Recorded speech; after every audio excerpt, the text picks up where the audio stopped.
T Krishnamurthy Yadav కాలం 1914 నుండి 1985 వరకు. భావయుక్తంగా స్వేచ్ఛగా రచనా శైలి ఉంటే దానిని వచన కవిత అంటారు.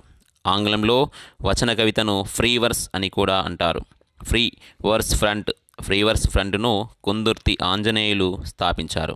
అందుకే కుందుర్తిని వచన కవితా పితామహుడు అంటారు. కృష్ణమూర్తి యాదవ్ కరీంనగర్ జిల్లా నివాసి. రచనలు: తొక్కుడుబండ తొలి కవితా సంపుటి, శబ్నం రెండవ కవితా సంపుటి. శిరీషనగల్ కృష్ణమాచార్యులు కాలం 1905 నుండి 1992 వరకు. నిజామాబాద్ జిల్లా మోర్తాడ్ గ్రామంలో జన్మించారు. కరీంనగర్ జిల్లా కోరుట్లలో నివాసం ఏర్పాటు చేసుకున్నారు.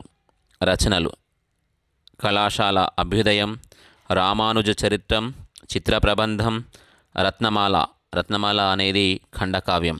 బిరుదులు: అభినవ కాళిదాసు, నిజాం రాష్ట్ర ఆద్య శతావధాని. గాంధీ తాత శతకాన్ని శిరీషనగల్ కృష్ణమాచార్యులు రచించి ప్రసిద్ధి పొందారు. డాక్టర్ టివి నారాయణ గారి స్వస్థలం హైదరాబాద్. 1925లో జన్మించారు. ఈయన ప్రముఖ విద్యావేత్త, దార్శనికుడు. జిల్లా విద్యాధికారిగా అలాగే పబ్లిక్ సర్వీస్ కమిషన్ సభ్యుడిగా టివి నారాయణ గారు సేవలందించారు.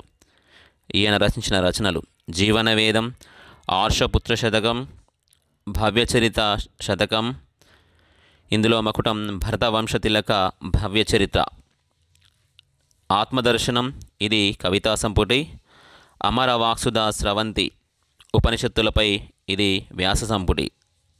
అమరవాక్సుధ స్రవంతి అనేది ఉపనిషత్తులపై వ్యాస సంపుటి.